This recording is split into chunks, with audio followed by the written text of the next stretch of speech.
Assalamualaikum warahmatullahi wabarakatuh. Perkenalkan, saya Zalfa Tira Maharani dengan NIM D1A2301190. Pada kesempatan kali ini, saya akan mempresentasikan materi mengenai teknologi bahan alam.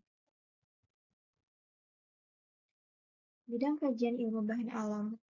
3 bidang ilmu dasar utama yang mendasari pengetahuan tentang obat tradisional dan perkembangannya agar menjadi bahan obat yang bisa dipertanggungjawabkan secara ilmiah dan medis.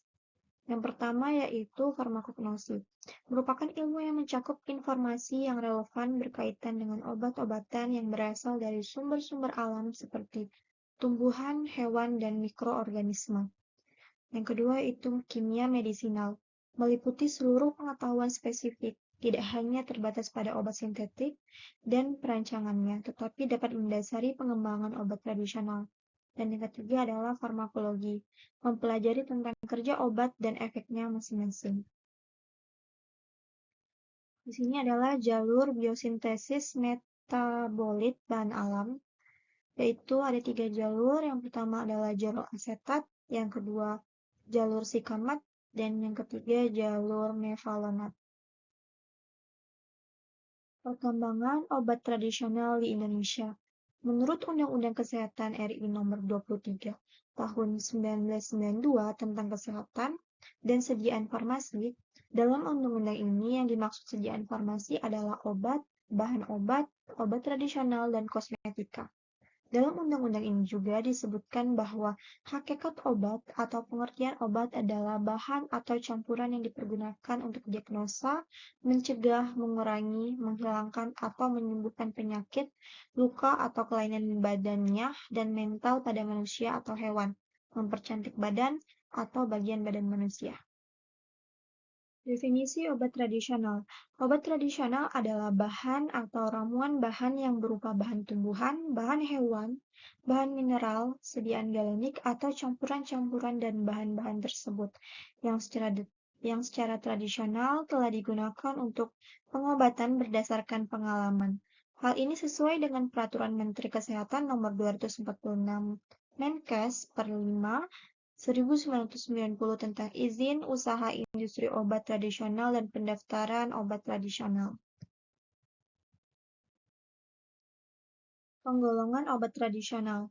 Sesuai keputusan Kepala BPOM nomor 54241 tertanggal 17 Mei 2004 tentang ketentuan pokok pengelompokan dan penandaan obat bahan alam Indonesia, ada 3 jenis yaitu obat tradisional, meliputi jamu, obat tradisional impor, obat tradisional lisensi. Yang kedua, obat herbal bersandar atau OHT, dan yang ketiga adalah fitofarmaka. Ketentuan pokok pengelompokan dan penandaan obat bahan alam Indonesia terdapat logo 3 macam serta kriteria masing-masing jenis. Di sini merupakan 3 logo perbedaan, yaitu logo jamu, logo OHT, dan fitofarmaka. Kriteria jamu. Obat tradisional adalah bahan atau ramuan bahan yang berupa bahan tumbuhan, bahan hewan, bahan mineral, spian sarian atau galenik, atau campuran dari bahan tersebut yang secara turun-temurun telah digunakan untuk pengobatan. Jamu salah satu bentuk dari obat tradisional. Jamu harus memenuhi kriteria. Yang pertama adalah aman sesuai dengan persyaratan yang ditetapkan, klaim khasiat dibuktikan berdasarkan data empiris, memenuhi persyaratan mutu yang berlaku. Jenis klaim penggunaan harus diawali dengan kata-kata secara tradisional digunakan untuk. Lalu contoh jamu bermerek adalah Kuku Bima, Pegalinu, Gemuk Sehat, Tolak Angin, Tuntas, Rapat Wangi, Cooldown Strong Pass, Tolak Angin, Antangin Min, Antangin Jahe Merah, Darsi, Enkasari, Batu Rogin Elixir, SHA, Buyung Upik, Susut Perut, Selangking Singset, Herbakov, dan Kurmino. Pada jamu, tidak boleh ada klaim khasiat menggunakan istilah farmakologi atau medis seperti jamu untuk hipertensi, jamu untuk diabetes, jamu untuk hiperlipidemia, jamu untuk TBC, jamu untuk asma, jamu untuk infeksi jamur kandida, atau jamu untuk impotensi. Kriteria OHT. Obat herbal terstandarisasi atau AHT adalah sediaan obat bahan alam yang telah dibuktikan keamanan dan khasiatnya secara ilmiah dengan uji praklinik pada hewan percobaan, dan bahan bakunya telah distandarisasi.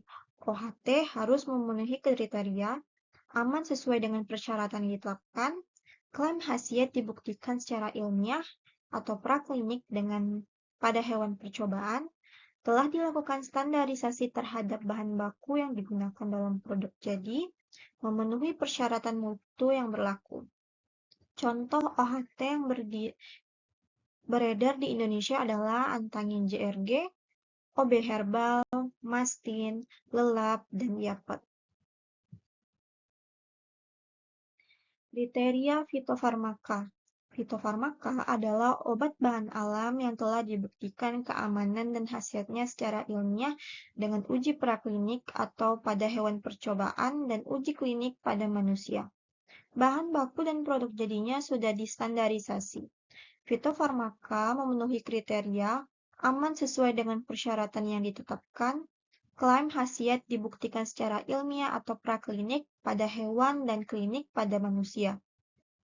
Telah dilakukan standarisasi terhadap bahan baku yang digunakan dalam produk jadi, memenuhi persyaratan mutu yang berlaku, dan jenis klaim penggunaan sesuai dengan tingkat pembuktian medium dan tinggi. Contoh fitofarmaka adalah Stimuno, Tensigard, Exgra, Nodiar, Incline, Pip Albumin Plus, dan Reumanir. Penggolongan obat tradisional. Penggolongan obat tradisional ini dimulai dengan tumbuhan. Tumbuhan ini dideterminasi dulu, lalu pembuatan simplisia. Dari simplisia diketahui karakteristik simplisia dan penapisan fitokimianya, lalu diekstraksi, ekstraknya distandarisasi, lalu dilakukan fraksinasi, lalu setelah dilakukan fraksinasi diisolasi. Diisolasi ini menghasilkan isolat, lalu bisa diidentifikasi isolatnya. Penanganan pasca panen. Penanganan pasca panen sesuai Surat Keputusan Kepala Badan POM nomor HK00541384, selain kepastian khasiat dan keamanan, jaminan mutu produk juga merupakan hal yang penting, yang tidak dapat diabaikan. Hal ini menyangkut segala aspek proses produksi sediaan obat herbal dari hulu hingga ke hilir, yang meliputi kejelasan jenis bibit, budidaya, dan pengolahan pasca panen dalam menghasilkan simplisia terstandar, pembuatan ekstrak terstandar, dan pembuatan sediaan dan pengemasan. Demi terjaminnya mutu produk, bahan semua proses mulai dari industri hulu hingga hilir perlu menerapkan manajemen jaminan mutu. Kegiatan budidaya tanaman obat, mulai dari produksi bibit tanaman hingga pemanenan harus dilakukan dengan kaidah Good Agricultural Practice atau GAP. Sedangkan industri proses yang menghasilkan ekstrak-ekstrak terstandar dan produk obat herbal harus menerapkan Good Manufacturing Practice atau GMP dan CPOTB. Penanganan pasca panen merupakan tahap lanjutan dari kegiatan budidaya tanaman yang fungsinya antara lain untuk menjaga agar hasil panen tidak mudah rusak dan tetap memiliki kualitas yang baik serta mudah untuk disimpan ataupun diolah lebih lanjut. Kegiatan pasca panen ini, tanaman obat bertujuan untuk menghasilkan simplisia yang bermutu sesuai standar dan mempertahankan kandungan aktif dari bahan. Mengingat masalah penanganan pasca panen sangat penting dan kritis, karena pada tahap ini risiko kehilangan zat aktifnya cukup tinggi, maka praktik penanganan pasca panen yang baik atau Good Post-Harvest Handling Practice menjadi sangat penting. Pasca panen atau GPHP menjadi mata rantai penting sebagai penghubung antara GAP dan GMP. Secara umum, kegiatan yang masuk dalam mata rantai ini adalah pre-cooling, sortasi, pencucian, blanching, pengeringan, pengemasan, penyimpanan, dan pengangkutan. Skema penanganan pasca panen. Dari bibit unggul, lalu tanaman obat, dilakukan GAP, lalu tanaman obat yang mutunya baik dan stabil, dilakukan sesuai standar CPOTB, lalu dihasilkan simplisia dengan mutu yang baik dan terjaga, lalu secara standar GMP dan CPOTB, dibuatlah obat sediaan herbal yang memenuhi standar mutu FI, MI, WHO, dan sebagainya. Peran pengolahan dengan syarat P3TO, peningkatan produksi industri obat tradisional. Minat masyarakat terhadap obat tradisional herbal itu meningkat. Lalu persepsi masyarakat obat herbal lebih aman dibandingkan dengan obat sintetis, dan peran media massa mempromosikan produk-produk obat herbal untuk mencegah dan mengobati berbagai macam penyakit cukup intens. Nah, konsumsinya di luar negeri ini hingga ke pasar internasional. Peningkatan produksi industri obat tradisional memenuhi standar mutu FI, MMI, dan WHO. Lalu terjadilah persaingan global dan peningkatan peminatan bahan baku tanaman atau simplisia standar mutu yang dipersyaratkan. Pengertian atau istilah. Penanganan dan pengelolaan pasca panen atau tanaman pangan itu adalah istilah dari seluruh rangkaian kegiatan setelah proses panen terhadap tanaman pangan hasil pertanian sehingga siap dikonsumsi atau diolah lebih lanjut.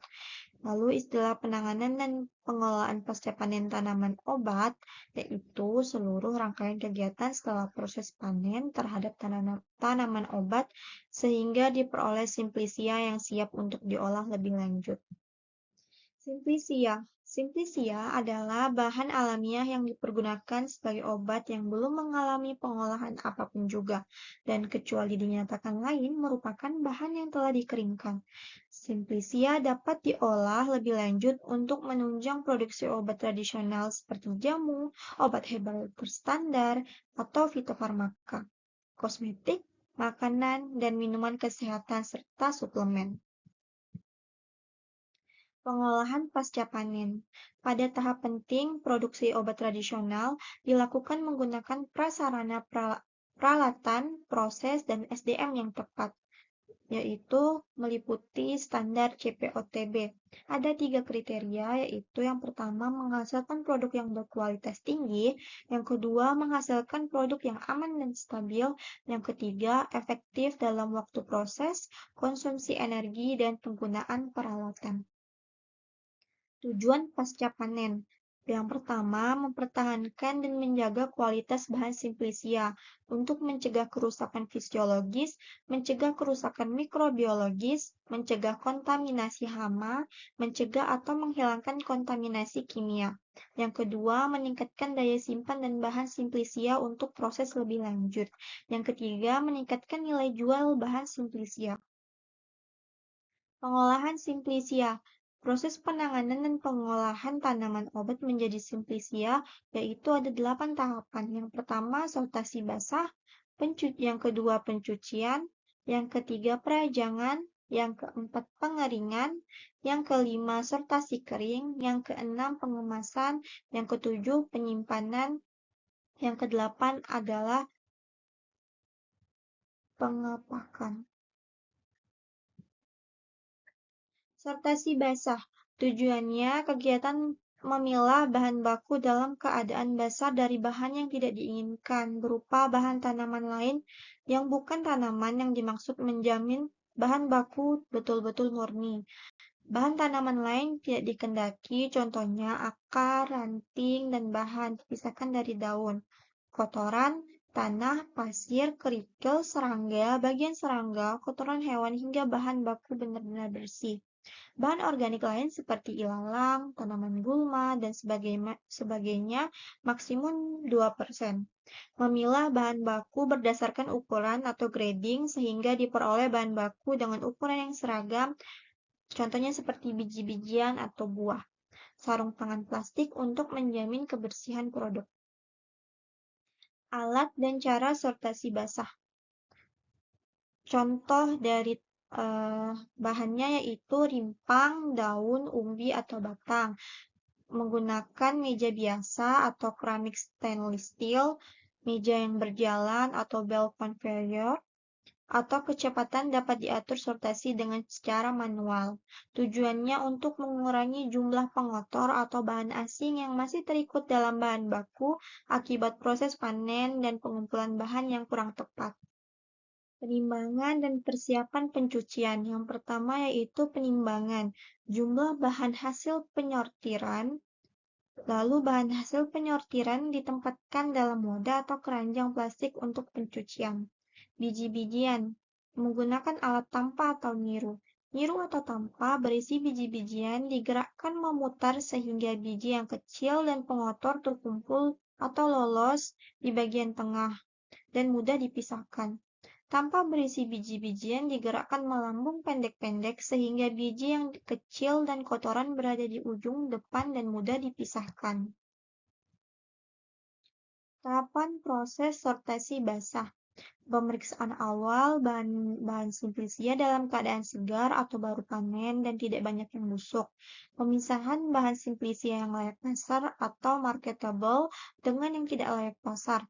Membersihkan bahan simplisia dari kotoran atau benda asing lain yang berukuran besar. Membersihkan bahan simplisia yang busuk dari tanah, pasir, maupun gulma yang menempel. Memastikan bahan simplisia benar-benar segar dan tidak rusak, tidak busuk, sudah bebas dari bersih dari kotoran. Menimbang bahan simplisia hasil penyortiran. Mencatat berat simplisia hasil penyortiran. Membuat catatan atau laporan jika ada hal-hal yang menyimpang selama penyortiran. Pencucian. Tujuannya untuk menghilangkan kotoran-kotoran yang melekat pada bahan tanaman, mengurangi kontaminan mikroba yang menyebabkan pembusukan pada bahan tanaman, menghilangkan residu pestisida. Penampilan fisik simplisia lebih menarik setelah dicuci dan dicuci dengan mata air, air sumur, atau air pump yang bebas dari mikroba patogen, mikroba indikator pencemaran, dan bebas dari logam berat. Penirisan. Penirisan ini harus segera setelah pencucian. Tujuannya untuk membuang sisa-sisa air pencucian, memudahkan perajangan, mempercepat pengeringan. Bahan tidak mudah ditumbuhi bakteri dan jamur. Bahan dihamparkan pada rak-rak dari kawat kasa, nyiru, keranjang, rancang plastik yang berlubang sehingga air sisa pencucian dapat menetes. Perajangan tujuannya untuk memudahkan proses pengeringan, memudahkan proses pengemasan dan penyimpanan, memudahkan proses pengolahan atau ekstraksi. Bahannya yang agak-agak besar seperti akar, kayu, batang, buah, umbi, dan kulit kayu. Perajangan. Perajangan ini ada perajangan yang ukurannya tipis dan tebal. Kalau terlalu tipis, kehilangan zat aktif, mudah menguap. Simplisia mudah patah dan remuk. Kalau terlalu tebal, pengeringannya lama, mudah kontaminasi mikroba, dan bahan mudah busuk. Arah rajangan itu ada yang membujur atau split. Sel-selnya tidak pecah, minyak aksiri tidak mudah menguap. Kalau melintang atau slice, lebih cepat kering, ketebalannya antara 3-4 mm. Pengeringan, proses menghilangkan sebagian besar air dari bahan dengan menggunakan panas hingga mencapai kadar air yang dibutuhkan. Kadar air simplisia itu tidak boleh kurang dari 10%. Tujuannya untuk mengurangi aktivitas air, menghambat pertumbuhan jamur dan mikroba patogen. Angka kamirnya tidak kurang dari 10⁴. Aspergillus flavus, alpha-toksin 30 bpj, menghambat turunnya zat aktif karena aktivitas enzim, memperpanjang umur simpan, dan meningkatkan kualitas simplisia. Sortasi kering tujuannya untuk memisahkan kotoran dan bahan organik asing, pengotor fisik, dan simplisia yang rusak akibat proses penanganan sebelumnya, lalu ditimbang dan dilakukan dicari persamanan. Pengamasan. Tujuannya untuk mempermudah penyimpanan dalam gudang, melindungi simplisia pada saat pengangkutan dan distribusi penyimpanan. Pengefisiensi proses pengiriman, melindungi simplisia dari gangguan luar, seperti suhu, kelembapan, dan sinar, melindungi simplisia dari pencemaran mikroba. Penyimpanan. Ada faktor penyebab perusak simplisia yaitu kadar air, kelembapan, sinar matahari langsung, oksigen atau udara, reaksi kimia, hama, dan kapang. Persyaratan gudang itu harus bersih, tertutup, penerangan memadai, sirkulasi udara bagus, tidak lembab, kisaran 30-55%, tidak kena sinar matahari langsung, digunakan alas kayu untuk meletakkan simplisia dengan sistem first in first out. Pengeluaran simplisia mendahulukan yang disimpan lebih awal. Persyaratan mutu tujuannya untuk simplisia memenuhi syarat sesuai FI dan MMI atau dan dokumen resmi dari pemerintah baik dalam kandungan dan jenis komponen aktif, keamanan dan kegunaan khasiat. Ketentuan umum standarisasi. Konsep standarisasi, proses merumuskan, menetapkan, penerapan, dan merevisi standar yang dilaksanakan secara tertib dan kerjasama semua pihak. Pihak yang terkait adalah produsen, penyalur, pengguna, lembaga akademis, pemerintah, dan LSM. Tujuan standarisasi dan akreditasi tujuannya adalah untuk terwujudnya jaminan mutu produk jasa dan memperhatikan segi-segi keamanan, keselamatan, kesehatan, fungsi lingkungan hidup, dan menunjang masuknya produk dan jasa Indonesia dalam pasar bebas, serta melindungi konsumen atas masuknya barang dan jasa impor ke Indonesia. Kalau akreditas adalah rangkaian kegiatan pengakuan formal oleh lembaga yang berwenang, misalnya di Indonesia adalah Komite Akreditasi Nasional, TOKAN, yang menyatakan bahwa suatu unit atau institusi telah memenuhi persyaratan untuk melakukan kegiatan standarisasi tertentu. Sertifikasi yaitu rangkaian kegiatan penerbitan sertifikat. Kalau sertifikat adalah jaminan tertulis oleh unit atau institusi yang telah diakreditasi oleh KAN bahwa produk, jasa, proses, atau individu telah memenuhi persyaratan standar atau spesifikasi teknis tertentu yang dipersyaratkan. Sertifikat hasil uji atau laporan hasil uji, yaitu dokumen yang ditertibkan oleh laboratorium penguji yang telah diakreditasi oleh KAN yang mencantumkan hasil pengujian atas contoh produk yang telah diuji menurut spesifikasi, metode uji atau standar tertentu. Sertifikat kalibrasi atau laporan kalibrasi merupakan dokumen yang ditertibkan oleh laboratorium kalibrasi yang telah diakreditasi oleh KAN yang mencantumkan hasil kalibrasi dari peralatan instrumen yang dikalibrasi. Lalu, pemberlakuan standar adalah keputusan oleh instansi teknis yang berwenang yang mewajibkan suatu produk atau barang jasa dan proses tertentu mengikuti atau memenuhi standar SNI.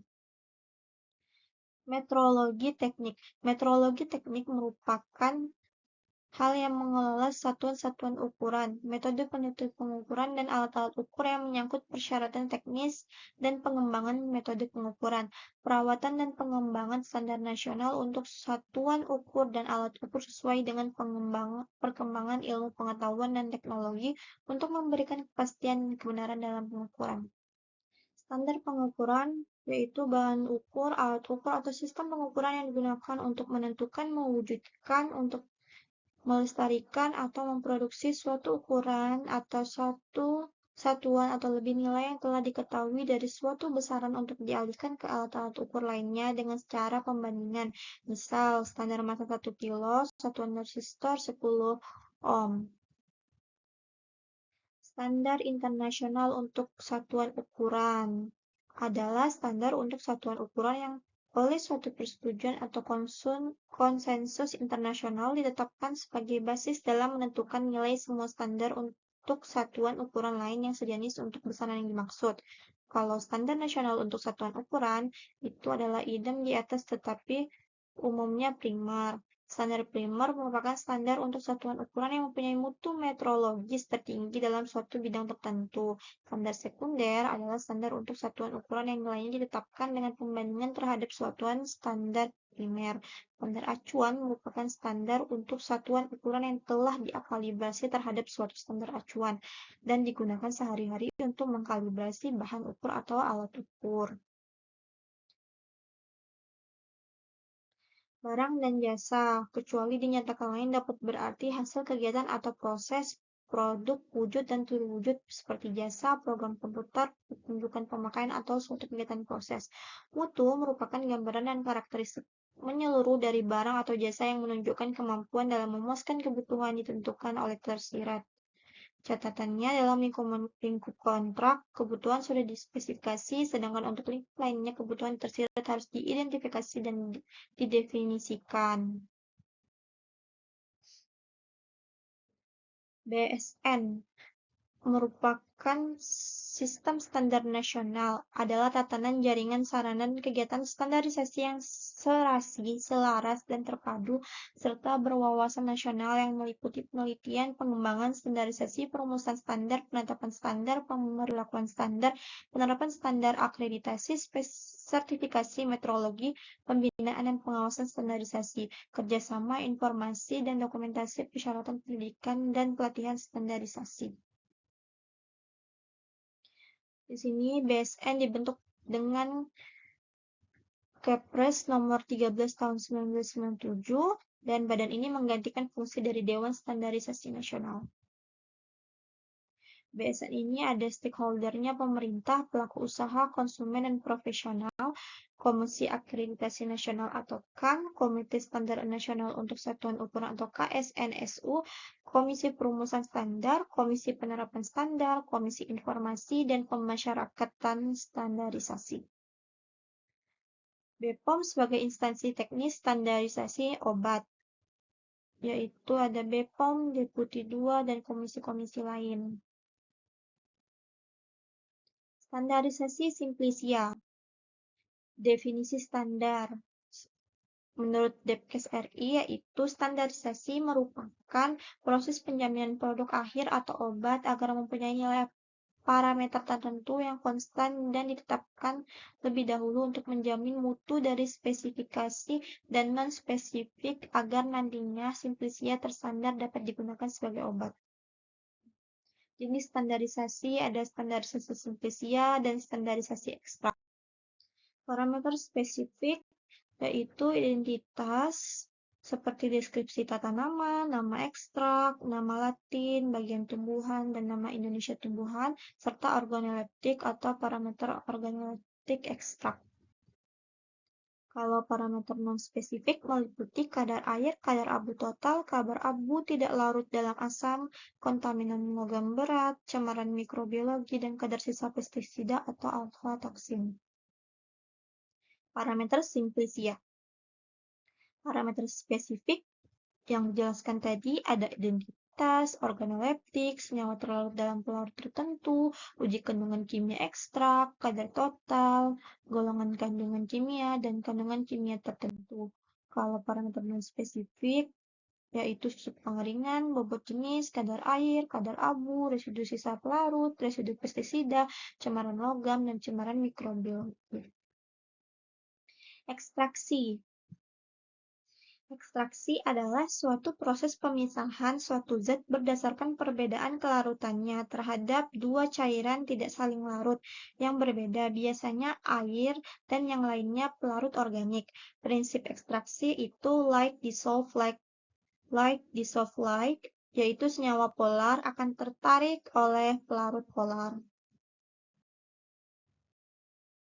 Metode ekstraksi. Metode ekstraksi ada dua cara, yaitu cara dingin dan cara panas. Kalau cara dingin, metode ini tidak ada proses pemanasan. Kalau metode panas menggunakan prosesnya dengan adanya panas secara otomatis akan mempercepat proses penyarian dan dibandingkan dengan cara dingin. Metode maserasi. Maserasi ini prinsipnya dengan cara perendaman serbuk simplisia dalam cairan penyari. Lalu metode perkolasi. Perkolasi adalah proses penyarian simplisia dengan melewatkan pelarut yang sesuai secara lambat pada simplisia dalam satuan perkolator. Lalu kalau metode panas ada metode reflux. Prinsip kerjanya itu pelarut volatil yang digunakan menguap pada suhu tinggi namun didinginkan di dalam kondensor sehingga pelarut yang tadinya dalam bentuk uap akan mengembun pada kondensor dan turun lagi dalam wadah reaksi sehingga pelarut akan tetap selama reaksi berlangsung. Lalu metode Soklet adalah suatu metode atau proses pemisahan komponen yang terdapat dalam zat padat dengan cara penyaringan berulang-ulang dengan menggunakan pelarut tertentu sehingga semua komponen yang diinginkan terisolasi dengan cara pemanasan. Lalu metode dekokta dan infusa. Kalau dekokta itu adalah proses penyaringan dengan menggunakan pelarut air pada temperatur 90 derajat Celcius selama 30 menit. Kalau infusa itu menggunakan larutan air juga, namun menggunakan temperatur 90 derajat Celcius selama 15 menit. Sekian dari pemaparan materi yang saya sampaikan. Wassalamualaikum warahmatullahi wabarakatuh.